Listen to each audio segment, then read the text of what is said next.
NSR news కి స్వాగతం. నేను మీ సాయి ప్రియ. వరంగల్ అంటేనే మనకు గుర్తొచ్చేది భద్రకాళి అమ్మవారు. ఈ శరన్నవరాత్రుల్లో భక్తులు అమ్మవారిని ఎక్కువగా పూజిస్తారు. రోజుకో అవతారంతో అమ్మవారు ప్రత్యేకంగా దర్శనమిస్తుంటారు. ఈ నవరాత్రుల్లో అమ్మవారిని 3 రోజులు పార్వతీదేవిగాను, 3 రోజులు లక్ష్మీదేవిగాను, మరో 3 రోజులు సరస్వతీదేవిగాను ఆరాధిస్తారు. అయితే మొదటి రోజు బాలా త్రిపుర సుందరిగా తెలుపు రంగు దుస్తుల్లో దర్శనమిస్తారు. తెలుపు రంగు శాంతిని, స్వచ్ఛతను సూచిస్తుంది. ఈ రోజు నైవేద్యంగా పులిహోర సమర్పిస్తారు.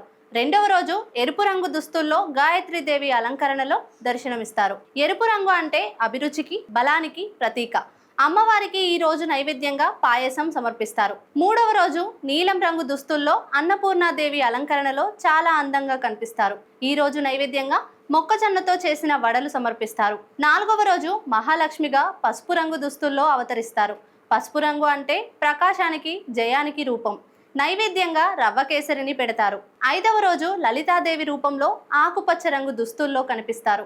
ఆకుపచ్చ అంటేనే ప్రకృతికి ఆహ్లాదాన్ని మారుపేరు. ఈ రోజు నైవేద్యంగా దద్దోజనం సమర్పిస్తారు.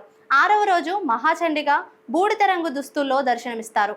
బూడిద రంగు క్రమశిక్షణకు, బుద్ధికి నిదర్శనం. ఈ రోజు నైవేద్యంగా చక్కెర పాయసం, చక్కెర పొంగల్ సమర్పిస్తారు. మూలా నక్షత్రం సందర్భంగా 7వ రోజు సరస్వతీ దేవిగా తెలుపు, నారింజ రంగు దుస్తుల్లో అందంగా ముస్తాబై కనిపిస్తారు. ఈ రోజు నైవేద్యంగా పరమాన్నం పెడతారు. 8వ రోజు దుర్గాదేవిగా గులాబీ రంగు చీరలో దర్శనమిస్తారు. గులాబీ ప్రేమ, కరుణను సూచిస్తుంది.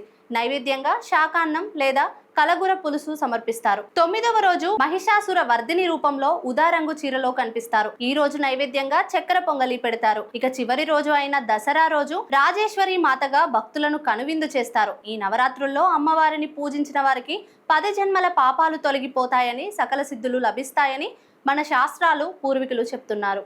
ఇలాంటి మరెన్నో ఇంట్రెస్టింగ్ విషయాల కోసం చూస్తూనే ఉండండి ఎన్ఎస్ఆర్ న్యూస్.